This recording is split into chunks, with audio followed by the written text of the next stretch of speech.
الحمد لله رب العالمين سبحان اللہ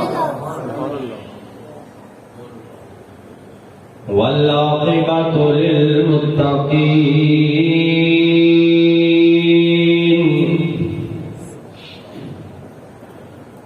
والصلاة والسلام على سيد الأنبياء والمرسلين سبحان اللہ وأصحابه الهادين المهديين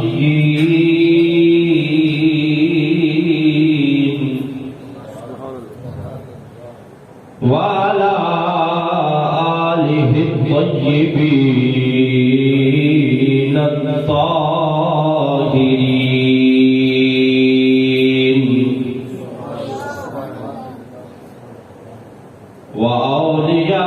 وأولياء ملته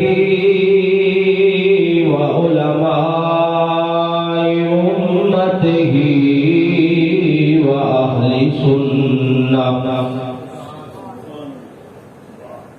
وأهل سنته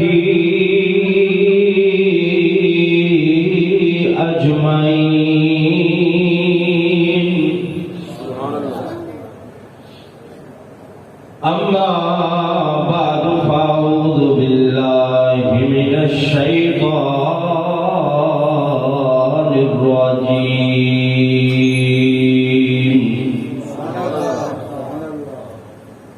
بسم الله الرحمن الرحيم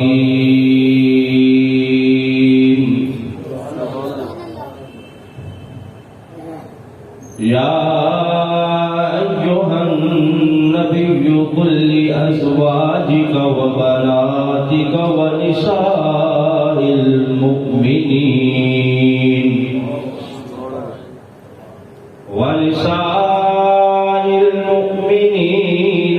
يدنين عليهن من جلابيبهن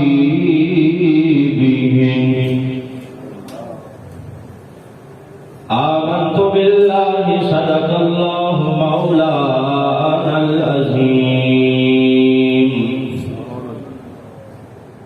وصدق رسوله النبي الكريم الأمين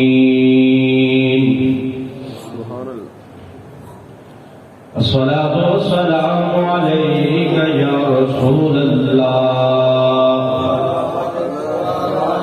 وعلى آلك وأصحابك يا حبيب الله مل کے درود پاک پڑھیں گے الصلاة والسلام عليك يا شفيع المذنبين وعلى آلك وأصحابك يا محبوب رب العالمين مولاي صل وسلم دائما أبدا حبيبك خير الخلق كلهم مولاي صل وسلم دائما أبدا على حبيبك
سامعین حضرات،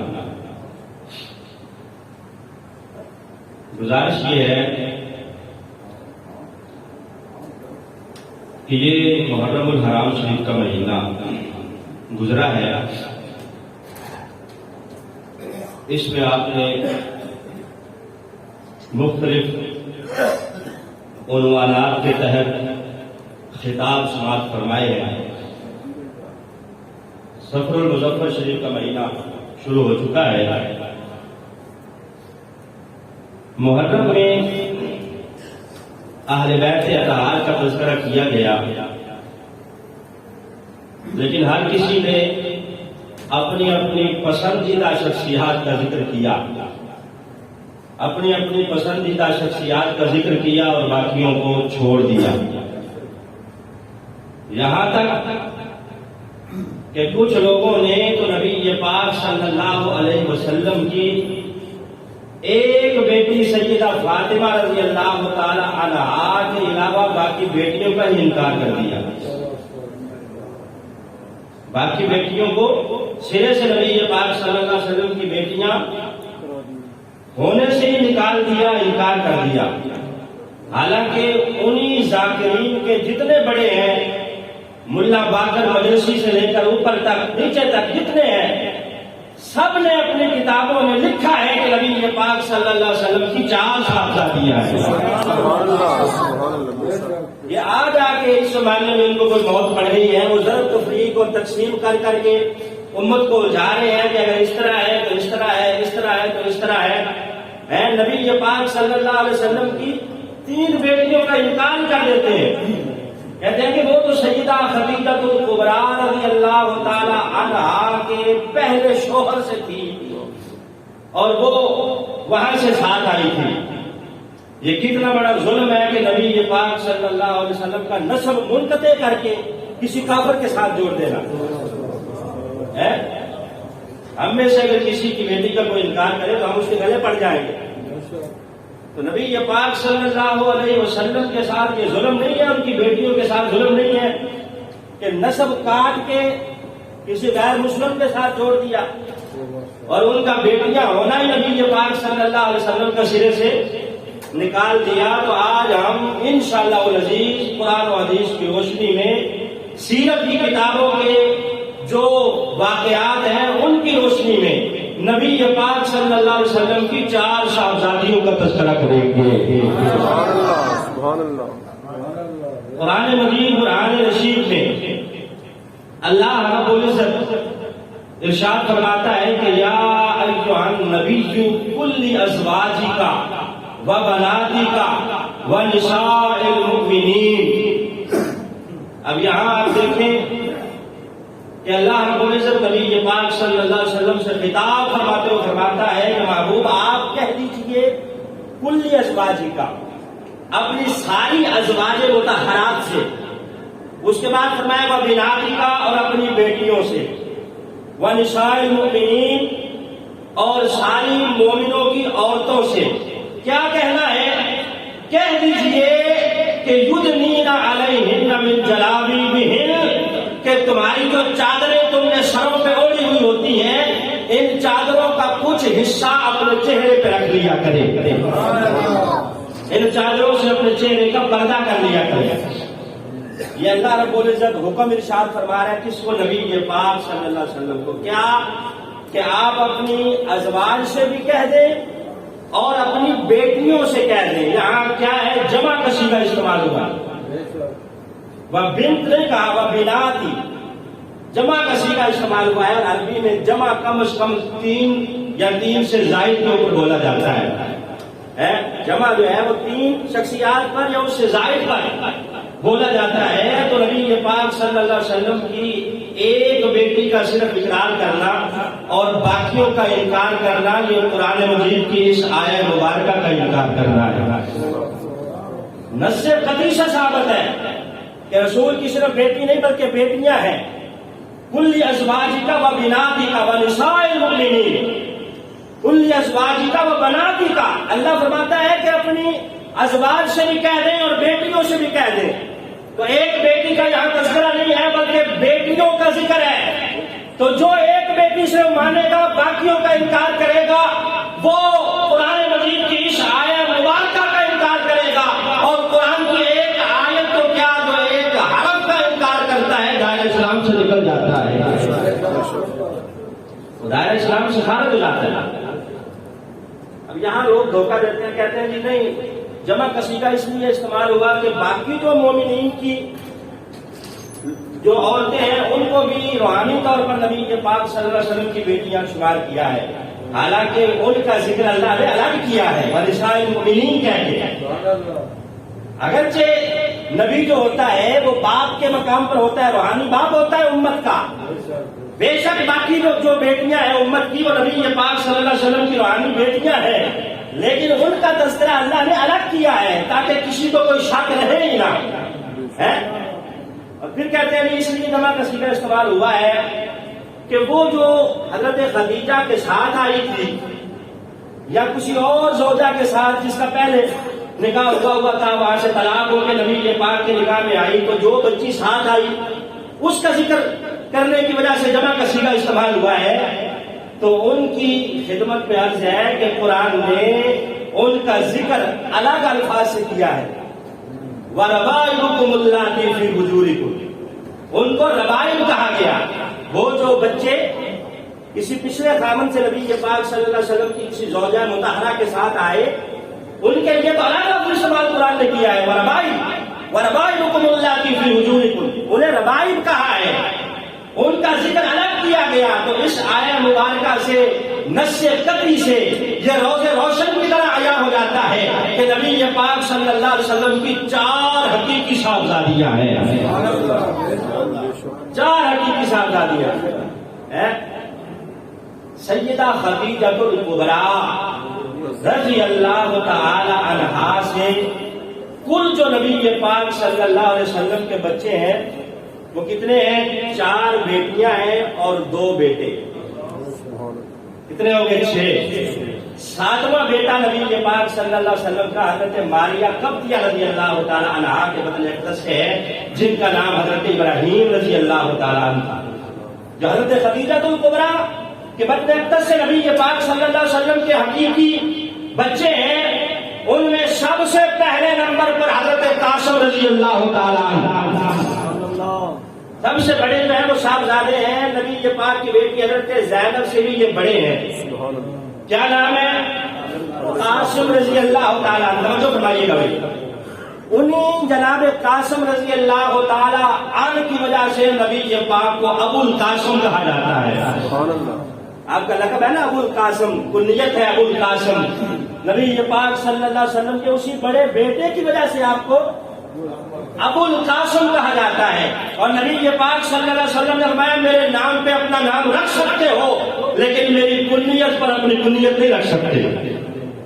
میرے نام پر اپنا نام رکھنے کی اجازت دی نبی پاک صلی اللہ علیہ وسلم نے. میں کنیت جو میرے ساتھ خاص ہے ابو القاسم، یہ میرے ساتھ بھی خاص ہے. میری کنیت پر کوئی اپنی کنیت نہ رکھے، لقب نہ رکھے. تو یہ ابو القاسم نبی پاک کو کس لیے کہا جاتا تھا کہ آپ کے بڑے صاحبزادے کا نام تھا جناب قاسم رضی اللہ تعالیٰ عنہ. یہ حضرت قاسم رضی اللہ تعالیٰ عنہ جو ہیں ان کا وصال ہوا بعض روایات کے مطابق 17 ماہ کی عمر میں. 17 ماہ کی عمر میں آپ اس دار فانی سے کوچ فرما گئے. ایک روایت کے مطابق 2 سال کی عمر میں آپ کوچ فرما گئے، یعنی بچپنے میں آپ کا وصال ہو گیا. اور یاد رکھیں کہ نبی پاک صلی اللہ علیہ وسلم کی جتنے صاحبزادے ہیں، جتنی نرینہ اولاد ہیں، وہ سارے بچپنے میں فوت ہوئے ہیں، چھوٹی عمر میں. کیوں فوت ہوئے؟ علماء کرام نے اس اشکال کو بھی دور کیا ہے.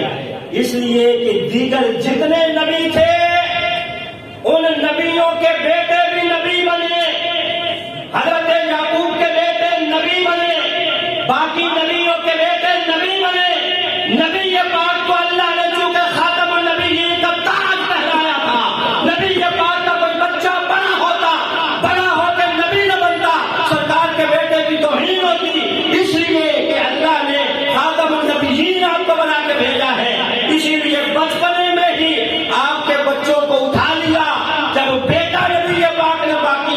دیا تو کوئی کانا کس طرح اعلان نبوت کر سکتا ہے؟ ارے تکبیر، ارے شان، ارے تحقیق، تاجدار ختم نبوت، زندہ تاجدار ختم معصومیت.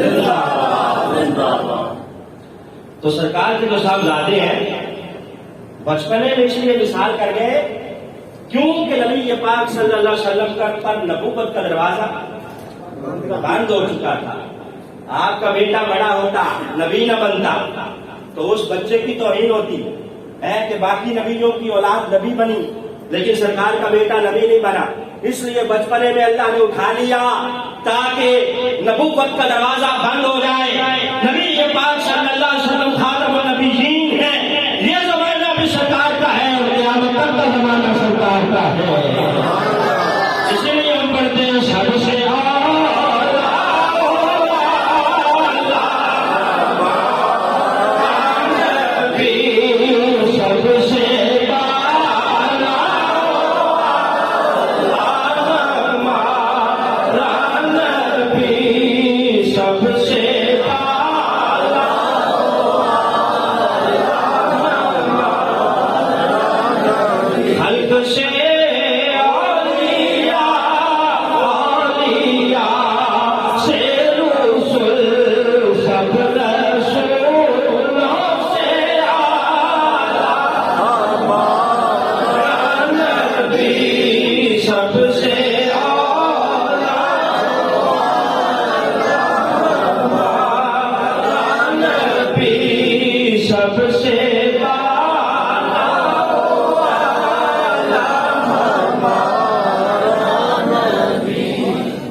نبی پاک صلی اللہ علیہ وسلم کی جو دوسری اولاد ہے حضرت قاسم کے بعد وہ حضرت زینب رضی اللہ عنہا. سب کو رضی اللہ تعالی عنہا. حضرت زینب رضی اللہ تعالی عنہا کو نبی پاک صلی اللہ علیہ وسلم کی صحبت میں بہت زیادہ وقت گزارنے کی توفیق ملی اور آپ نے نبی پاک کی صحبت میں وقت گزارا. کیونکہ پہلے آپ نے چونکہ اعلان نبوت نہیں کیا تھا, اعلان نبوت آپ نے نہیں فرمایا تھا, تو دو ہی کام تھے, یا غار کے اندر جا کے اللہ کی عبادت کرتے یا گھر میں بچوں کو ٹائم دیتے, یا بچوں کو ٹائم دیتے یا غار کے اندر جا کے عبادت کرتے. اب حضرت زینب رضی اللہ تعالی عنہا جب بڑی ہوئی, جوان ہوئی, ظاہر نبی پاک کی تربیت میں آپ پروان چڑھی تھی. جو بچہ صورت کے اعتبار سے, سیرت کے اعتبار سے, ہر لحاظ سے خوبصورت ہوتا ہے, خاندان کے لوگوں کی خواہش ہوتی ہے کہ اس کے ساتھ رشتہ کیا جائے. ایسے ہی ہے کہ نہیں؟ تو نبی پاک صلی اللہ علیہ وسلم کی زوجہ مطہرہ حضرت خدیجۃ الکبریٰ کی بہن حضرت حالہ بنت خویلد, کیا نام ہے؟ حضرت حالہ بنت خویلد رضی اللہ عنہ. پتہ نہیں کوئی مشکل سے موضوع چھیڑ بیٹھا ہوں, بولتے نہیں آپ. یہ علمی موضوعات ہیں. ابھی یہ پاک صلی اللہ علیہ وسلم کی اولاد کے حوالے سے سبحان اللہ ماشاء اللہ. لوگ بے شک کم ہے لیکن میں الحمدللہ لوگوں کو دیکھ کے نہیں آتا, میں پوری تیاری کر کے الحمدللہ آتا ہوں. بے شک لوگ کم ہے یا زیادہ ہے, میں اپنا حق الحمدللہ ادا کر کے جاتا ہوں. سبحان اللہ. ٹھیک ہے جی, موسم بے شک جیسا بھی ہو, ہر جمعے الحمدللہ میں پوری تیاری کے ساتھ اپنی آتا ہوں تاکہ لوگوں کو کچھ ڈلیور کیا جائے. ورنہ واقعات مجھے بڑے آتے ہیں, میں سنا سکتا ہوں, اشعار میں بھی آپ کو جو مرتون واقعات سنا کر میں ٹائم آپ تقسیم کر سکتا ہوں, لیکن نہیں, میں کہتا ہوں کہ ہر جمعے کم از کم کوئی 2-3 باتیں ایسی ہوں جو نہیں آپ کے ذہنوں میں ڈالی جائے. توجہ کریں آپ. یہ حضرت حالہ بنت خویلد, کیا نام بتایا؟ حضرت حالہ بنت خویلد. یہ کون ہے؟ حضرت خدیجہ بنت خویلد کی بہن ہے. تو یہ کیا لگی؟ حضرت زینب کی خالہ لگی.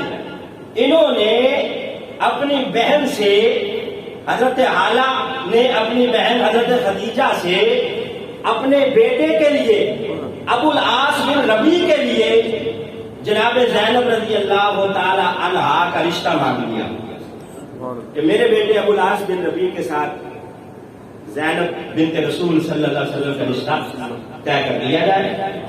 حضرت خدیجہ رضی اللہ تعالی عنہا اگر تو سارا مال نبی پاک کے خدموں قدموں میں آپ نے نثار کیا، لیکن پھر بھی آپ نبی پاک صلی اللہ علیہ وسلم کے سامنے ہاتھ باندھ کے یوں کھڑی رہتی ہے، کوئی کام بھی سرکار کی اجازت کے بغیر آپ نے فرماتی. کہا ٹھیک ہے بہن، تم نے رشتہ بھیجا ہے اپنے بھائی کا، لیکن میں سرکار سے مشورہ کروں گی، پھر بتاؤں گی. اچھا مشورہ کر لو. جب مشورہ کیا گیا تو نبی پاک صلی اللہ علیہ وسلم میں ٹھیک ہے، مجھے کوئی اعتراض نہیں ہے. ابو العاص بن ربیع شریف آدمی ہے، امیر مشہور ہے، اچھا بندہ ہے، اگرچہ مسلمان نہیں تھا. نبی پاک صلی اللہ علیہ وسلم نے ابھی اعلان نبوت بھی نہیں فرمایا تھا، تو زمانہ جاہلیت میں ہی حضرت زینب کا نکاح ابو العاص بن ربیع کے ساتھ ہوا، جو کون تھا؟ آپ کا خالہ زاد بھائی تھا، لیکن ابھی کلمہ نہیں پڑھا چکے نبی پاک نے ابھی اعلان نبوت ہی نہیں فرمایا تھا. اب سرکار دو عالم صلی اللہ علیہ وسلم نے جب اعلان نبوت فرما دیا تو یہ ابو العاص بن ربیع جو ہے یہ کہیں تجارت کے لیے گیا ہوا تھا، تجارت کے لیے گیا ہوا تھا. جب واپس آیا تو آتے ہی اس کو پتا چلا کہ نبی پاک نے اعلان نبوت کر دیا ہے. جناب زینب رضی اللہ تعالی عنہا نے بتایا کہ جناب میں تو کلمہ پڑھ چکی ہوں، میرے ابا جان نے اعلان نبوت کر دیا ہے، جاؤ آپ کو جا کے کلمہ پڑھو. اب یہ آیا ضرور نبی پاک صلی اللہ علیہ وسلم کے پاس، پوچھا بھی کہ کیا واقعی آپ نے اعلان نبوت کیا ہے؟ کہا ہاں میں نے کر دیا، لیکن اس نے کلمہ نہیں پڑھا. واپس چلا گیا. حضرت زینب نے سیدہ خدیجہ کے ساتھ کلمہ پڑھ لیا تھا.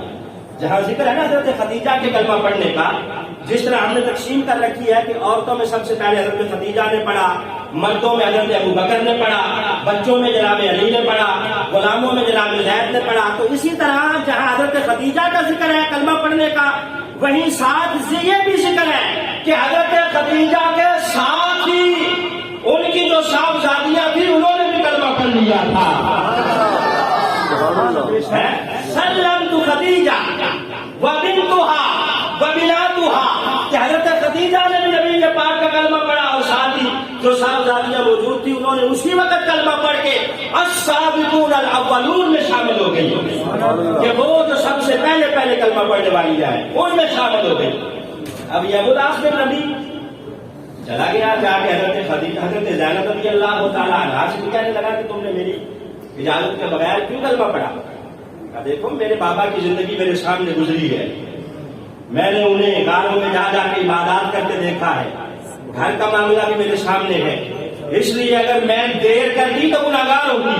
جیسے ہی انہوں نے اعلان کیا میں نے کلمہ پڑھا، کیونکہ حق بنتا تھا کہ میں کلمہ پڑھوں، کیونکہ میں نبی پاک صلی اللہ علیہ وسلم کو، میرے بابا کو اللہ نے صادق و امین بنایا ہے. اب جھوٹ نہیں بولتے، سچ بولتے، صادق بھی اور امین بھی ہے، اس لیے حق بنتا تھا کہ میں کلمہ پڑھوں، میں نے پڑھ لیا. اچھا اب اس نے کلمہ تو نہیں پڑھا، لیکن نبی پاک صلی اللہ علیہ وسلم نے نکاح کو برقرار رکھا. اب رسالت پاک صلی اللہ علیہ وسلم جب ہجرت کر کے مکہ سے مدینہ تشریف لے آئے تو یہ دونوں حضرت زینب رضی اللہ عنہا اور ان کے خامن ابو العاص کے مکہ میں ہی تھے، جہاں تک کہ جب مکہ کفار مکہ کے خلاف نبی پاک صلی اللہ علیہ وسلم نے غزوہ بدر لڑا. بدر کی لڑائی ہوئی جو پہلا مارکا تھا کافروں اور مسلمانوں کے درمیان. اس جنگ میں یہ ابو العاص بن ربیع کافروں کی طرف سے لڑنے بھی گیا. ہے کون؟ نبی پاک صلی اللہ علیہ وسلم کی بیٹی کا خاوند. لیکن رشتہ داریاں بعض اوقات مار لیتی ہیں. لوگ کہتے ہیں یہ رشتہ داریاں ہیں، ان کا منہ مار دیکھنا پڑتا ہے، یہ کرنا پڑتا ہے، وہ کرنا پڑتا ہے. سارے کیونکہ یہاں مکے میں اس کے رشتہ دار کافر ہیں تو اس نے یہی رہا اور ان رشتہ داروں کے ساتھ مل کے اپنے سسر کے خلاف نبی پاک صلی اللہ علیہ وسلم کے خلاف لڑنے کے لیے گیا. اللہ نے بدر کے میدان میں مسلمانوں کو فتح عطا فرمائی، کافر مارے گئے اور بڑے بڑے کافر جو ہیں انہیں قیدی بنا لیا گیا. جنگی قیدی بن کے نبی پاک صلی اللہ علیہ وسلم کی خدمت میں آ گئے. اب فیصلہ ہوا کہ ان قیدیوں کا کیا کرنا ہے، کیا کیا جائے ان قیدیوں کے ساتھ. صحابہ نے مشورہ دیا ان کا کرنا کیا ہے، ہم نے ان کا کیا کرنا ہے، ان سے فدیہ لے کے ان کو آزاد کر دیں. حضرت صدیق اکبر نے مشورہ دیا کہ فدیہ لیں ان سے، ان کو کہیں کہ وہاں مکے سے کچھ منگوائیں منگوا کر جو مال و دولت یہ دیتے ہیں لے کر ان کو آزاد کر دیا جائے۔ اب اعلان ہو گیا، مکہ میں پیغام بھیجے گئے ان قیدیوں کی طرف سے، جو جو ان کے رشتے دار تھے وہ مال لے کے آتے گئے اور اپنے قیدیوں کو چھڑا کے لے جاتے گئے۔ اب باری آ گئی ابو العاص بن ربیع کی، اس نے بھی یہاں سے پیغام بھیجا حضرت زینب رضی اللہ تعالی عنہا کی طرف، اپنی بیوی کی طرف، کہ چارہ کرو مجھے بھی چھڑاؤ، سارے چھوٹ کے چلے گئے ہیں، میرے لیے کوئی بھیجو فدیہ تاکہ میں بھی رہائی پاؤں اور واپس اپنے گھر آؤں۔ تو حضرت زینب رضی اللہ تعالی عنہا کے پاس جب پیغام بھیجا تو انہوں نے اپنے دیور کنعان بن ربیع کو اپنا ہار دے کر بھیجا کہ یہ ہار لے جاؤ اور یہ چند پیسے لے جاؤ، نبی پاک کی خدمت میں دے کر ہدیہ فدیہ دے کر ٹیکس لے کر میرے خاوند کو چھڑوا کے لے آؤ، چھڑوا کے لے آؤ۔ اب یہ کنعان بن ربیع جو کہ بھائی ہے ابو العاص بن ربیع کا اور دیور ہے حضرت زینب کا، وہاں سے یہ مال لیتا ہے، حضرت زینب کا ہار اور چند اشرفیاں لے کر نبی پاک صلی اللہ علیہ وسلم کی خدمت میں لا کے ڈال دیتا ہے کہ حضور یہ فدیہ میرے بھائی کو بھی چھوڑا جائے جس طرح باقیوں کو چھوڑا جا رہا ہے۔ جب سرکار کے سامنے وہ ہار آیا نا جو ان کی بیٹی کا تھا، اور یہ ہار وہ تھا جو نبی پاک نے خود خریدا تھا اور حضرت خدیجہ کو تحفہ دیا تھا، منہ دکھائی پر نبی پاک نے تحفہ دیا تھا، اپنے ہاتھوں سے خریدا ہوا۔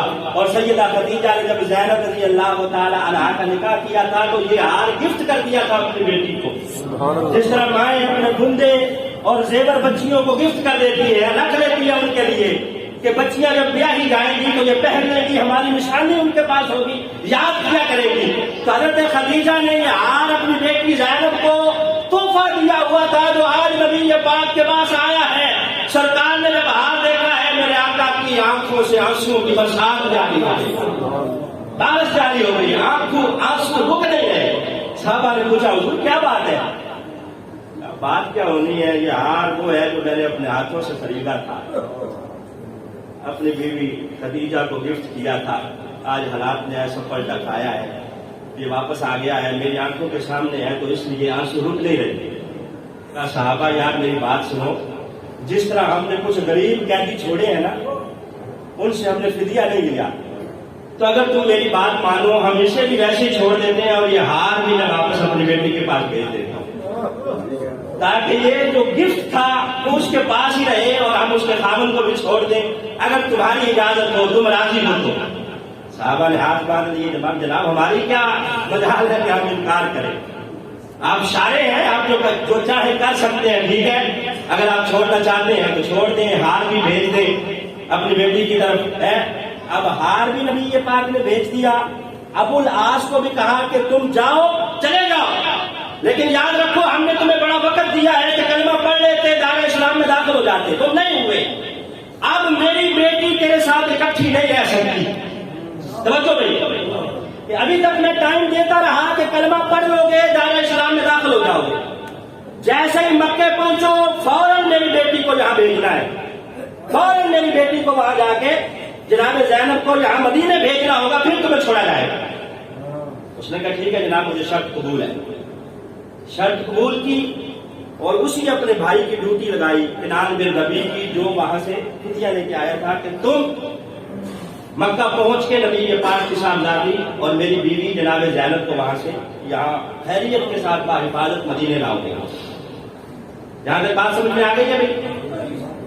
اب چلے گئے مکہ، ڈیوٹی لگ گئی کنعان بن ربیع کی۔ جب کنعان بن ربیع جناب زینب کو لے کے نکلنے لگے نا، اونٹ پر سوار کیا ہوا ہے، وہ کفار مکہ جو ہے وہ مچل گئے۔ چودھری مکے کے بڑے بڑے کافر کے ہمارے ہوتے ہوئے نبی کی بیٹی چلی جائے، وہ خود تو چلے گئے تجارت کر کے، خود ہجرت کر کے خود تو چلے گئے، لیکن یہ کس طرح جائے گی، ہم نہیں جانے دیں گے۔ اتنے وہ جو ہے گستاخ تھے اور اتنے بعد فطرت تھے کہ نبی پاک صلی اللہ علیہ وسلم کی بیٹی کا رستہ روکا انہوں نے کہ نہیں جانے دیں گے۔ مسلمانوں کی نبی کی بیٹی اس طرح دن دہاڑے چلی جائے تو ہماری غیرت پہ حرف آتا ہے۔ اب انہی بدبختوں میں ایک کا نام تھا حبار بن اسود۔ اس حبار بن اسود نے پیچھے سے نیزے مارے اس اونٹنی کو جس کے اوپر سیدہ زینب رضی اللہ عنہا سوار تھی، اس اونٹنی کو بھی نیزہ لگا، نیزہ سیدہ زینب رضی اللہ تعالی عنہا کو بھی لگا، جس سے آپ زخمی ہوئی، سواری سے نیچے تشریف لائی، اسی سواری سے گرنے کی وجہ سے آپ کو زخم آیا، چوٹ آئی، یہاں تک کہ آپ حاملہ تھی، اس چوٹ کی وجہ سے آپ کا حمل ضائع ہو گیا۔ دیکھیں رسول اللہ کے گھرانے نے کتنی خدمات کی ہیں اور کتنی قربانیاں دی ہیں اسلام کے لیے، حمل ضائع ہو گیا۔ اب ابو سفیان آیا، آ کے کنان بن ربیہ کو کہنے لگا کہ یار اس طرح دن دہاڑے لے جاؤ گے تو ظاہر ہے کفار مکہ تو مچلیں گے، ایسے کرو ان کی طبیعت بھی خراب ہو گئی ہے، لے جاؤ واپس، جب طبیعت بہتر ہو جائے گی پھر میں رات کے اندھیرے میں تمہیں نکال دوں گا۔ ابھی یہ کفار مکہ سارے غصے میں ہیں، ابھی میں ان کو کنٹرول کر کے واپس لے جاتا ہوں، تم اس بیٹی کو واپس لے جاؤ نبی پاک صلی اللہ علیہ وسلم کی، جب حالات بہتر ہو جائیں گے تو رات کے اندھیرے میں تمہیں نکال دوں گا۔ ادھر نبی پاک صلی اللہ علیہ وسلم نے ڈیوٹی لگائی تھی دو بندوں کی، جناب زید بن حارثہ کی اور ابو العاص رضی اللہ تعالیٰ عنہ، کہ تم دونوں چلے جاؤ مقام یاجج پر، یہ مقام مدینہ سے تھوڑا باہر ہے، مقام یاجج، وہاں چلے جاؤ، وہاں کنان بن ربیہ میری بیٹی کو لے کے آئے گا اور تم نے وہاں سے مدینے لے کے آنا ہے، کیونکہ بات طے ہو گئی تھی کہ دونوں غلام وہاں کھڑے انتظار کر رہے ہیں۔ 4 دن گزر گئے، کوئی نہیں، 10 دن گزر گئے، کوئی نہیں آئی ہے۔ یہ ایسے نبی پاک کے غلام ہیں کہ جہاں سرکار نے کہا تھا وہی کھڑے پہرا دے رہے ہیں، کئی مہینے گزر جاتے تب بھی یہاں کھڑے پہرا دیتے رہتے ہیں کہ نبی پاک نے ڈیوٹی لگائی ہے کہ میری بیٹی کو مقام یاجج سے تم نے وصول کرنا ہے کنان بن ربیہ سے، اور وہاں سے لے کر خیریت کے ساتھ مدینے میرے پاس پہنچانا ہے، تو یہ وہاں کھڑے انتظار کر رہے ہیں۔ آخر جب حالات کچھ بہتر ہوئے تو وہاں کنان بن ربیہ کو رات کے جو ہے تاریکی میں نکلنے کا موقع ملا۔ سیدہ زینب رضی اللہ تعالیٰ عنہا ہجرت کر کے مدینہ نبی پاک کے پاس پہنچی، جب انہوں نے اپنی حالت بتائی تو رسالت کا آپ کی آنکھوں میں آنسو تھے، کہا بیٹا تم کتنی فضیلتوں والی ہو کہ تم نے میرے لیے بڑے صدمے سہے ہیں، بڑے دکھ تم نے برداشت کیے ہیں، تم بڑی فضیلتوں والی ہو، تمہیں اللہ نے بڑا مقام دیا ہے، تمہیں اللہ نے بڑی عظمتوں سے نوازا ہے، تمہیں اللہ نے بڑی فضیلتیں عطا کی ہیں۔ یہ نبی پاک کی حقیقی صاحبزادی حضرت زینب ہے، خدا کی قسم ہے صرف ایک بیٹی کا تذکرہ ہم سنتے ہیں، باقیوں کا کوئی کرتا ہی نہیں ہے۔ سنیں نبی پاک صلی اللہ علیہ وسلم کی باقی بچیوں کا بھی ذکر۔ اب یہ جو ابو العاص بن ربیہ تھا یہ مکے میں تھا، آپ مدینہ تشریف لے گئے ہجرت کر کے۔ ابو العاص نے وہاں مکے میں اعلان کیا کہ لوگوں سنو میں جا رہا ہوں شام تجارت کے لیے، جس نے مال دینا ہے وہ دے دو، میں اس کا مال وہاں بیچ کے تجارت کر کے آ جاؤں گا، جو کسی نے خریدنا ہے وہ بھی بتا دے وہاں سے خرید کے لے آؤں گا، جو کسی نے فروخت کرنا ہے فروخت کر کے میں آ جاؤں گا، کیونکہ ایک بندہ جاتا تھا یا 2 بندے جاتے تھے، چند بندے جاتے تھے تجارت کے لیے، سارے لوگوں کا مال لے جاتے تھے۔ ابو العاص بن ربیہ میں نے کہا امانت دار تھا، دیانت دار مشہور تھا، لیکن کلمہ اس نے اگرچہ نہیں پڑھا تھا، پھر بھی امیر مشہور تھا، لوگ اس کے اوپر ٹرسٹ کرتے تھے، اعتبار کرتے تھے۔ لوگوں نے مال دے دیا کہ جاؤ تجارت کر کے شام سے آ جاؤ۔ اب جب یہ شام سے تجارت کر کے واپس لوٹا براستہ مدینہ طیبہ، مدینہ طیبہ سے جب یہ گزرنے لگا تو مسلمانوں کے ساتھ اس کی مد بھیڑ ہو گئی۔ مد بھیڑ جو ہوئی تو مسلمانوں نے سارا جو اس کا مال تھا وہ مال اپنے قبضے میں کر لیا، اپنے قبضے میں کر لیا، مال غنیمت سمجھ کے کافروں کا مال سارا اپنے پاس رکھ لیا۔ اب یہ بڑا سیانہ تھا، اس نے کہا اب اس طرح واپس جاؤں گا تو ظاہر ہے لوگ میرے اوپر انگلیاں اٹھائیں گے، میری امانت داری چیلنج ہو جائے گی، مجھے امین نہیں کہا جائے گا، لوگ مجھ پہ انگلیاں اٹھائیں گے، اب کیا کروں؟ سیانہ بڑا تھا، اس نے سوچا کہ رات کی تاریکی میں کیوں نہ اپنی بیوی جناب زینب کے پاس جاؤں اور جا کے ان سے سفارش کرواؤں۔ اب یہ موقع پاتے ہوئے رات کی تاریکی میں اس وقت نبی پاک کے در اقدس میں پہنچا جب سرکار گھر سے نکل کر فجر کی نماز کے لیے مسجد میں تشریف لا چکے تھے۔ اس نے موقع پاتے ہی گھر جا کر اپنی بیوی کو سارا بات ماجرا بتا دیا کہ اس طرح یہ معاملہ ہوا ہے، میں تم سے درخواست کرتا ہوں کہ تم مجھے اپنی امان میں لے لو، اور اس طرح میرا مال لوٹا گیا ہے، وہ مال مسلمانوں کے قبضے میں ہے، وہ مجھے واپس دلواؤ۔ اب حضرت زینب رضی اللہ تعالیٰ عنہا نے جب دیکھا کہ میرا خاوند ہے پھر بھی آپ وہاں اپنے حجرے سے نکلی، نبی یہ پاک مسجد میں نماز پڑھا رہے تھے، حجرے سے نکل کے آپ نے اعلان کیا کہ لوگوں سنو، میں زینب بات کر رہی ہوں، نبی یہ پاک کی بیٹی، اور میں اپنے خامد ابو العاص بن ربیع کو امان دیتی ہوں، وہ میرے پاس ہے، میں اسے امان دے رہی ہوں، سن لو کہ وہ میرے پاس ہے، میری حفاظت میں ہے، میں اسے امان دے رہی ہوں۔ اب نبی یہ پاک نے جب نماز پڑھائی، میں صحابہ تم نے کوئی بات سنی ہے؟ کہا جی یا رسول اللہ سنی ہے۔ کہا میں نے بھی سنی ہے۔ کہا بات تو میری بیٹی کر رہی تھی اور کہہ رہی تھی کہ میں ابو العاص بن ربیع کو امان دیتی ہوں، لگتا ہے وہ گھر آیا ہوا ہے۔ کہا جی حضور یا رسول اللہ صلی اللہ علیہ وسلم واقعی ایسا ہی ہوگا؟ نبی یہ پاک گھر تشریف لائے، سرکار دو عالم صلی اللہ علیہ وسلم نے پوچھا کہ کس طرح آیا ہے؟ بتایا گیا کہ اس کا مال جو مسلمانوں نے اپنے قبضے میں لے لیا ہے، اس مال کو چھڑانے آیا ہے۔ نبی یہ پاک صلی اللہ علیہ وسلم نے یہ نہیں دیکھا کہ اس نے کیا کیا ہے، ابھی تک کلمہ بھی نہیں پڑھا۔ سرکار دو عالم صلی اللہ علیہ وسلم وہیں سے واپس لوٹے، مسجد نبوی میں کھڑے ہو کے اعلان کیا کہ لوگوں جانتے ہو یہ ابو العاص بن ربیع ہمارا کیا لگتا ہے، اس کا ہمارے ساتھ رشتہ کیا ہے؟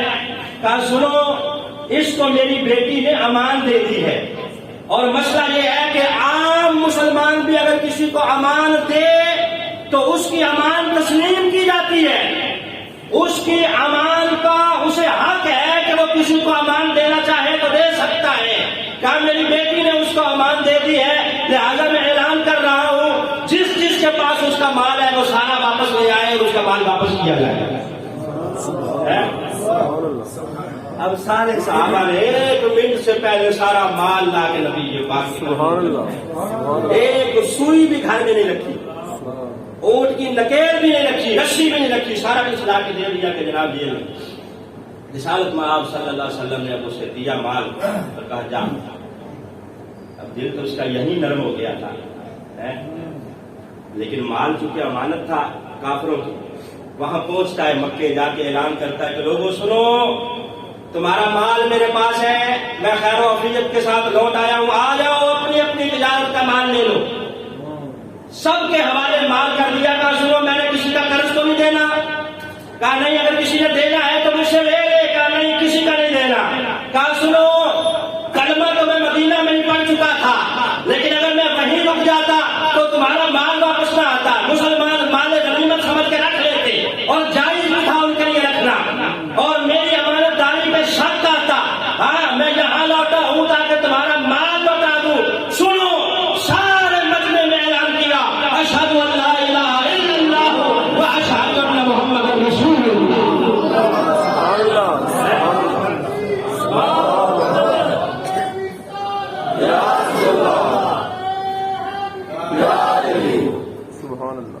یہ ابو العاص بن ربیع ہیں، انہوں نے یہاں کلمہ پڑھا اور کلمہ پڑھ کے دوبارہ مدینہ طیبہ آئے، نبی یہ پاک صلی اللہ علیہ وسلم کی خدمت میں عرض کی کہ حضور میں آپ کا غلام بن چکا ہوں۔ کلمہ پڑھا نبی یہ پاک کے سامنے، سرکار نے اپنی صاحبزادی کو اس کے ساتھ روانہ کیا۔ اب اگر یہاں کوئی بندہ یہ سوال کرے کہ پہلے کافر تھا تو اس کے ساتھ نبی یہ پاک نے نکاح کیوں کیا کافر کے ساتھ، اور اپنی جو دوسری دو صاحبزادیاں ہیں ان کا نکاح بھی عتبہ اور عتیبہ کے ساتھ، یہ دونوں بھی کافر ہیں، ابو لہب کے بیٹے، ان کے ساتھ کیا۔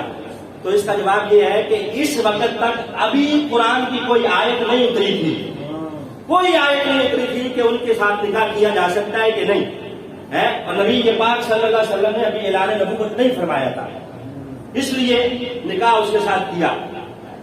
اب یہ تو نبی یہ پاک صلی اللہ علیہ وسلم کی بڑی صاحبزادی جناب زینب رضی اللہ تعالیٰ عنہا ہے، انہوں نے نبی یہ پاک صلی اللہ علیہ وسلم کی ان صاحبزادی نے سن 7 یا 8 ہجری میں ان کا وصال ہوا، اور یہ جو ابو العاص بن ربیع ہے ان کا وصال ہوتا ہے حضرت صدیق اکبر رضی اللہ تعالیٰ کے زمانے میں، سن 12 ہجری میں ان کا وصال ہوتا ہے۔ کتنی ہجری میں؟ سن 12 ہجری میں ان کا وصال ہوتا ہے۔ اور ان سے یہ جو نبی یہ پاک کی صاحبزادی ہیں، ان کی اولاد، ان کے بچے کتنے تھے؟ روایات میں آتا ہے، بعض روایات میں صرف ایک بیٹی کا تذکرہ ملتا ہے جناب امامہ رضی اللہ عنہ، اور بعد میں ملتا ہے کہ ایک بیٹا تھا اور ایک بیٹی، بیٹے کا نام علی تھا اور بیٹی کا نام امامہ تھا۔ بیٹا بچپنے میں فوت ہو گیا، اور یہ جو بی بی امامہ رضی اللہ تعالیٰ عنہ ہے یہ مولا نبی پاک کی نواسی ہے، مولا نبی پاک صلی اللہ علیہ وسلم کی نواسی۔ اسی طرح نبی پاک کی بیٹی ہے، جس طرح حضرت حسن و حسین سیدہ فاطمہ رضی اللہ تعالی عنہا کے واسطے سے نبی پاک کے بیٹے ہیں، وہ بھی نواسے ہیں نبی پاک کے، اور یہ بھی حضرت امامہ بھی نبی پاک کی نواسی ہے۔ روایات میں آتا ہے کہ ابتدائی ایام میں جب حضرت امامہ چھوٹی تھی، بچپنے میں تھی، نبی پاک نماز پڑھا رہے ہوتے، یہ سرکار کی گود میں آ کے بیٹھ جاتی ہے، بچی نبی پاک کی گود میں آ کے بیٹھ جاتی، سرکار کی داڑھی مبارک سے کھیلتی رہتی۔ نبی پاک نماز پڑھا رہے ہیں، بچی گود میں بیٹھی ہے، نواشی ہے، سرکار اس سے محبت فرماتے ہیں۔ خطبہ حدیث کے اندر یہ بات موجود ہے کہ نبی پاک اس سے پیار کرتے، یہاں تک کہ بعض اوقات سجدے کی حالت میں سرکار پہ چڑھ جاتی، نبی پاک اتارتے نہیں تھے محبت کی وجہ سے۔ تو یہ حضرت امامہ رضی اللہ تعالی عنہا نے لمبی عمر پائی۔ جب حضرت سیدہ فاطمہ رضی اللہ تعالی عنہا کا وصال ہونے لگا نا، تو آپ نے حضرت علی کو وصیت فرمائی۔ کیا وصیت فرمائی؟ علی، جب تک میں زندہ تھی تمہیں دوسری شادی کرنے کا حکم نہیں تھا۔ اتنی بھی اس رسالت میں آپ صلی اللہ علیہ وسلم کی صاحبزادیاں جس جس کے نکاح میں تھی، انہیں دوسری شادی اس وقت تک کرنے کی اجازت نہیں تھی جب تک یہ صاحبزادیاں زندہ ہیں۔ جب تک میں زندہ تھی اجازت نہیں تھی، لیکن اب چونکہ میرا وقت وصال آ گیا ہے تو میں یہ وصیت کر کے جا رہی ہوں کہ میرے بعد تم میری بہن زینب کی بیٹی امامہ سے نکاح کر لینا۔ سبحان اللہ، سبحان اللہ، کہہ دو کہ کتنی مرن سبحان اللہ، ان سے نکاح کر لینا حضرت امامہ رضی اللہ تعالی عنہا سے۔ جس کی بیٹی حضرت زینب رضی اللہ تعالی عنہا کی، جس کی بہن کی بیٹی ہے حضرت فاطمہ کی بہن کی بیٹی۔